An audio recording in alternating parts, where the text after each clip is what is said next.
Hello मेरे प्यारे भाई एवं बहनों, आप सभी लोगों का स्वागत है आपका अपनी क्लास स्टडी फॉर पर्पस में। और आज की इस क्लास में हम आपके लिए लाए हैं इतिहास के पार्ट 1, जिसका नाम है यूरोप में राष्ट्रवाद। और इस पार्ट से हम आपके लिए मात्र एक ही प्रश्न लाए हैं, दीर्घ उत्तरीय प्रश्न, जो आपके लिए और आपके बोर्ड एग्जाम के लिए काफ़ी महत्वपूर्ण है। यह सवाल इतना बार पूछ लिया गया बढ़िया में, तो हमें लगता है कि यह 2025 में भी आपसे पूछ सकता है। तो इसलिए हम आप लोगों को करा दे रहे हैं। एक दीर्घ उत्तरीय प्रश्न है जो आपके बोर्ड एग्जाम में 5 नंबर के प्रश्न पूछे जाते हैं। तो चलिए मेरे प्यारे भाई, हमें विश्वास है कि इस सवाल को जब आप पढ़ेंगे और पढ़ने के बाद आप लोग इसे याद कर लेंगे। ठीक है, याद कर लीजिएगा। चलिए पहले सवाल समझते, सवाल क्या है। सवाल है, 1848 ईस्वी की फ्रांसीसी क्रांति के क्या कारण थे।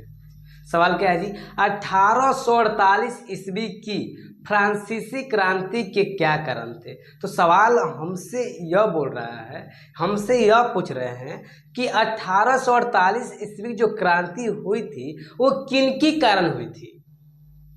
सवाल हमसे यही बात कर रहा है जी। ठीक है भैया, आप कहेंगे सवाल बात भी करता है। हाँ, बात करता है। अगर आप सवाल को समझ कर आंसर देंगे आपके बोर्ड एग्जाम में, तो आप हो सकता है कि बेहतर अंक ला सकते हैं। तो देखिए ये सवाल कितना महत्वपूर्ण है, आप इसको देकर आप तुलना कर सकते हैं कि देखो ये सवाल ना 2013 में पूछा गया था, 2014 में पूछा गया था, 2019 में पूछा गया था, 2020 में भी पूछा गया था मेरे प्यारे भाई, और 2022 में भी। तो इस प्रकार से हमें लगता है कि यह सवाल क्यों ना करा दे कि ये 2025 में भी एग्जाम में पूछे। तो चलिए सवाल है, 1848 ईस्वी की फ्रांसीसी क्रांति के क्या कारण थे।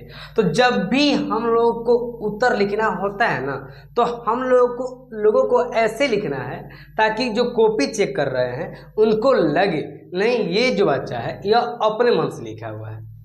ठीक है, सबसे पहले लिखेंगे 1848 ईस्वी की फ्रांसीसी क्रांति के निम्न कारण थे। अरे एक बात बोले कि आपके माइंड में यह बात घूम रहा होगा कि भैया इतना लंबा याद करेंगे हम लोग। देखिए इतना लंबा नहीं है, बस आप लोग समझना है यह एक कहानी है। ठीक है, आपको कहानी के तौर पर समझना है। हम समझा दे रहे हैं, आप लोग बिल्कुल समझाएंगे, बस आप लोग देखते रहिए। देखिए सन 1830 ईस्वी के क्रांति के बाद, ठीक ना, लुई फिलिप फ्रांस का शासक बना। कब क्रांति के बाद थी? तो सन 1830 ईस्वी की क्रांति के बाद ना, लुई फिलिप नामक एक व्यक्ति थे जो फ्रांस के राजा बने। क्लियर हो गया। इन्होंने अपने उसने अपने विरोधियों को खुश करने के लिए स्वर्णिम मध्यम वर्गीय नीति का अवलंबन किया। किन्होंने जी? लुई फिलिप ने। लुई फिलिप अपने विरोधियों को खुश करने के लिए ना स्वर्णिम मध्यम वर्गीय नीति का अवलंबन करते हुए सन 1840 ईस्वी में गीजो को प्रधानमंत्री नियुक्त किया जी। गीजो क्या किए? प्रधानमंत्री नियुक्त किए, जो कट्टर प्रतिक्रियावादी था। वह किसी भी तरह के वैधानिक, सामाजिक और आर्थिक सुधारों का विरोध था, जिसके कारण गीजो के शासनकाल में देश में भूखमरी अथवा बेरोजगारी व्यापक हो गई। सुधारवादियों ने 22 फरवरी 1848 ईस्वी को पेरिस में थीरस के नेतृत्व में एक विशाल भोज का आयोजन किया। राजा ने इस पर रोक लगा दी, तो सुधारवादियों ने इसका आंदोलन किया, और जो सिपाही थे, जो पुलिस थे, उन्होंने गोली चला दी, ज़्यादा लोग मर गए थे। यही कारण था। तो भैया आप लोग माइंड में घुस रहा है भैया सिर्फ आप पढ़े, आप हमें समझा दीजिए। चलिए हम आपको समझा दे रहे हैं जी। देखिए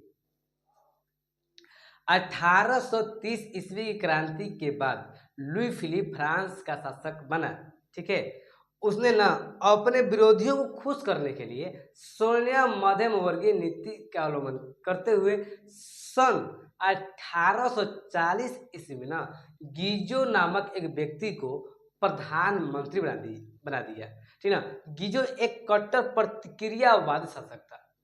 ठीक ना। वो किसी भी प्रकार से ना अपने राज्य में आर्थिक सुधारों का विरोध था। मतलब किसी भी प्रकार से वह विकास के कार्य ना कोई चाहत रहो कि गीजो। ठीक है। जिसके कारण गीजो के शासन काल में ना देश में क्या हो भूखमरी आ गई, बेरोजगारी आ गई। किनके कारण? गीजो के शासन काल में। तो सुधारवादियों जो लोग थे इन्होंने ना 22 फरवरी 1848 ईस्वी को पेरिस में थेरस के नेतृत्व में, थेरस एक व्यक्ति का नाम है जी, इनके नेतृत्व में एक विशाल भोज का आयोजन किया और राजा ने इस पर रोक लगा दी। क्या जी? और राजा ने इस पर क्या कर दी? रोक लगा दी। जब रोक लगा दी तो ना क्या किया, सुधारवादियों ने इसके बाद नहीं लिखे ना, सुधारवादियों ने आंदोलन कर दिए। जब आंदोलन किए, जो पुलिस लोग थे वो अपनी गोलाबारी चालू कर दिए, जिनमें ज़्यादा लोग मर गए थे, जिसके कारण ही ना 1848 ईस्वी क्रांति आरंभ हुई। तो यही मेरे प्यारे भाई है, आप लोग लिख लीजिए। ठीक है। हमें विश्वास है कि आप लोग जब अपने मन से पढ़िएगा तो हो सकता है कि आप लोग पूरी तरह से याद कर लेंगे। पहले आप लोग लिख लीजिए मेरे प्यारे भाई, लिख लीजिए।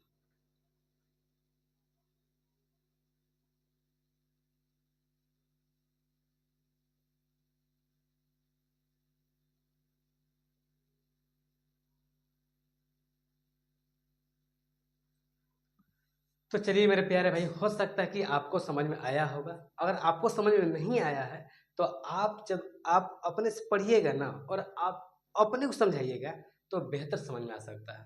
ठीक है। चलिए अब मिलते हैं हम लोग अगले क्लास में। आज इतना ही। और जिन भाइयों को नहीं उतरा है तो आप लोग पीछे वीडियो करके रोक कर आप उतार सकते हैं। ठीक है। चलिए, धन्यवाद।